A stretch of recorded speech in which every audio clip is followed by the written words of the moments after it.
Ganyan talaga. Ito yung routine ng aking buhay. Napakahirap maging isang OFW. Ang hirap mapalayo sa pamilya. Pero kailangan talaga ang magtiis. Mga kababayan ko sa mampanig ng mundo, mga kababayan ko na nandito sa Middle East, at mga kababayan ko sa Pilipinas. Isang maganda at mapagpalang araw sa inyong lahat. Ako pala si Ronnie, kasalukuyang OFW dito sa bansang Kuwait. Matagal na rin ako dito, kaso nga lang kailangan ko pang magtiis para sa pamilya. Minsan papagod na rin ako, kaso di ko alam kung hanggat kailan tayo dito dahil noong July 28, which is 21 years na tayo dito. It's a good day everyone. Halika at kakain tayo ng ito yung tinatawag dito na falafel. Tapos partneran natin ng noodles.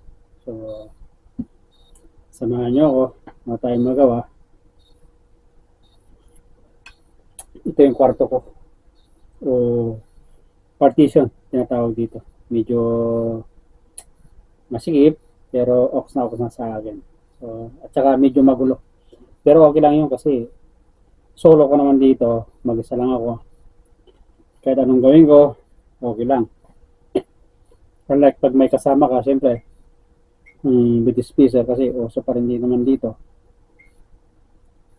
Talagang kailangan mo talagang magsinup. Pero sa akin dito, sarili ko naman, pag tinatamad, okay lang. Kaya, at dito na rin ako kumakain sa may loob ng partition. Kasi nga, meron din kami kusina doon, kaso nga lang, siyempre common yun. Minsan talagang pagkatapos mong gamitin, meron at meron gagamit din. So, likat samahan nyo ako. Ito pala yung naman dito. Ito yung palapil, tinatawag na palapil dito. So,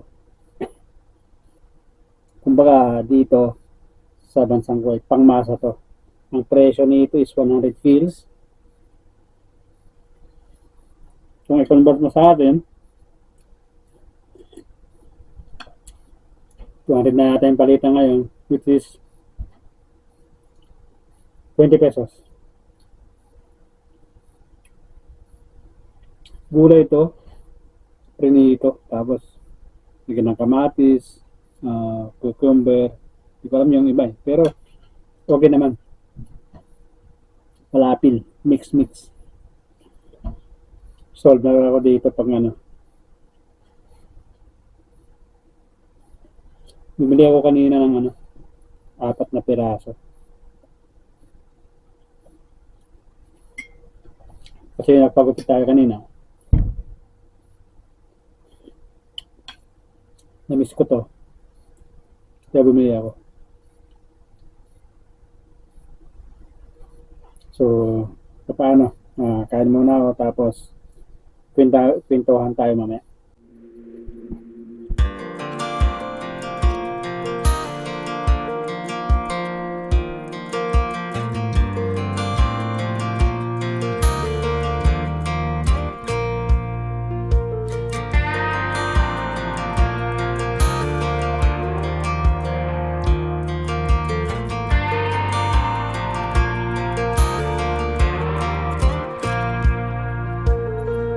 That girl is a runner, she was born to get away. Hear that two-tone humming, headed out to the highway. I should have seen it coming through the years left in the dust. But after all the lessons learned, it would end the both of us. There's a first for everything, like a hand holding mine. Now I'm left here with the pain from her I love you goodbye. And though it hurts to watch my whole world become the woman she would be, the thing that I've Solve na ako. Busog na ako. Dalawa lang yung nakain ko. So, plus yung noodles, okay na. Ito na yung yung dinner natin. Kasi minsan sa gabi tinapay, kumakain din akong tinapay. Okay, kapag kanin, konting kanin, kasi ganito na yata yung nagkakaedad, kailangan natin na magbawas. Pero pag pagod na pagod tayo galing sa trabaho, di naman natin maiwasan talaga ng kumain ng maraming kanin, which is bukas day off ko, so okay lang. So again, ito yung tinatawag na palapil dito, pangmasa. Ito yung laman sa loob, prito. Tapos may slice na kamatis, pepino, tsaka cheese. So, ito lang sabi ko, simula nung dumating na ako dito, ang presyo nito is hindi ako 100 pills hanggang ngayon. Again, kung i-convert mo sa peso, Philippine peso, ngayon ay palitan is 200, kung hindi ako nagkakamali. So, it means 20 pesos ang isa nito, ang equivalent. Mura lang, di ba? So, ganyan talaga.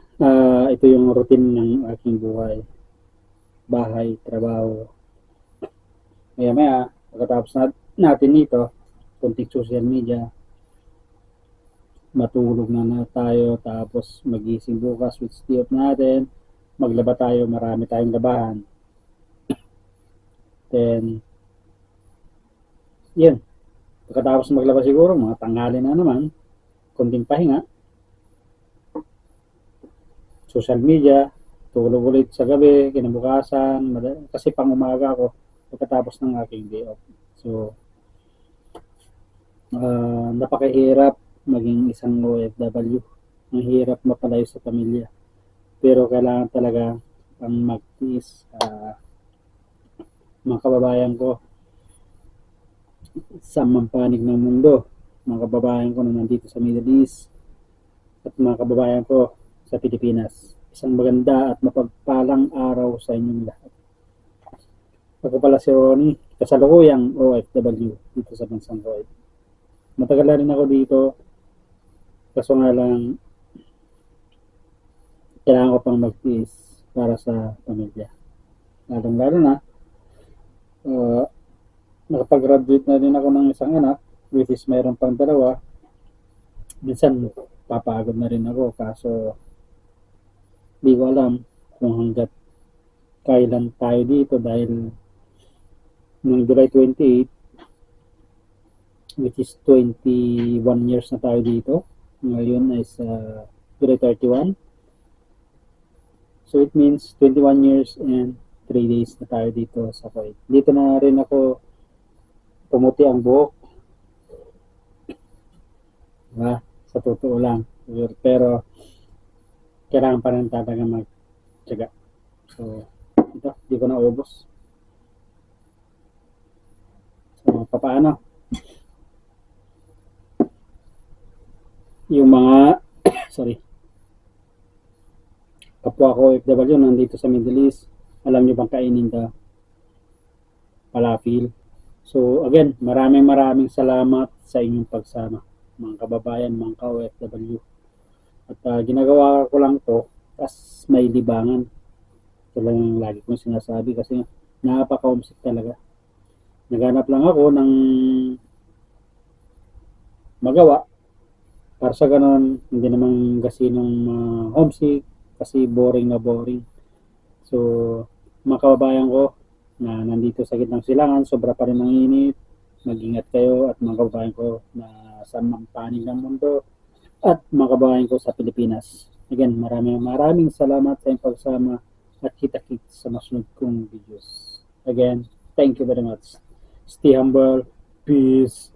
Bye.